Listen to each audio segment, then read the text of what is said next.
is Swim Swam, and I'm here with Pete Motekaitis, the coach at UC Davis, who coached Scott Weltz in the 200 breaststroke, who made the Olympic team. How are you doing there tonight, Pete? I'm doing super. Thanks so much for being here, and gosh, I'd love to hear a little bit of the story about how you guys actually pulled it off financially to be able to help Scott make the Olympic team this summer. Well, we had some help from one of our friends and assistant coach, Rick Henderson. He gave him a nice loan so that he could focus 100% on training. And because one of the secrets, I think, was that Scott was really good about invisible training. We really tried to get 9 to 10 hours of sleep, and he was very diligent about that. We also went on a 5-1 cycle, so we had 5 days off, or 5 days of work and 1 day off. I think he'd like 5 days off, 1 day of work. But all of us would, right? Right, but it worked out to, we were in our own little universe. So whatever the schedule set in our universe, didn't matter, weekend or not, holiday or not, it was either work or rest depending upon the 5-1 cycle. Great. So was there other people training with you at the same time, or was it just you and him? It was a little bit of both. Whenever we could get other people to help, it was great.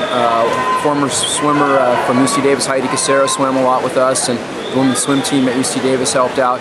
But there were days it was just him and I, and there were a lot of times where he was just the only one in the weight room, and he'd be lifting on his own. Sometimes I'd lift with him, but it was a potpourri of training conditions, but we never lost sight on going to the trials and shooting for a 209 and being really proud of the effort.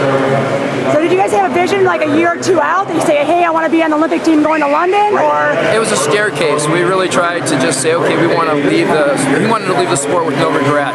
So originally the goal was to swim at night. So you could walk around and say, you know, I would have loved to have been an Olympian or a gold medalist, but I was okay. So you talk to people in the swim world, and you said, I was swimming at night at the Olympic trials. They'd go, you're good. And then after a while, I thought that would be an underachievement, so then it was time to move it up a bit into final. And then at some point it was like, look, you can go 209. If you can go 209, that will put you in the hunt. I don't know if that's going to make the team. You can't control what the other swimmers might do. So then we really got specific about making 209 our goal time. And we went a little faster than that at the Olympics, but at the trials we went 209, and he swam great under all the pressure and won the race. And that was fabulous. It was so fun to watch him do that. Now what's your guys' plans in the next few years? Does he plan on swimming through for 4 more years or 1 more year? I think he wants to take it 6 months at a time. That's understandable. Yeah, so that's what we're going to do, and hopefully he's getting some, we are getting some information, getting ready for the World Championships at Istanbul. So what is your favorite set as a coach that you have given him? Well, my favorite set, or the set that is his favorite? Both would be great. I think the set that really transformed him to be able to finish the race was a killer set. It was 10 rounds.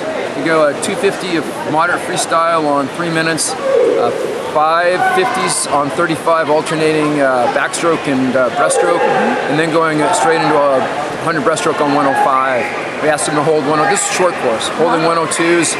When he was really fit, he could go 00 on number 8, maybe 59, and then he's pushed 58 at the end of that set a couple times. Wow. So when he didn't do it with smoke and mirrors. He did it with just plain old-fashioned work with nobody next to him.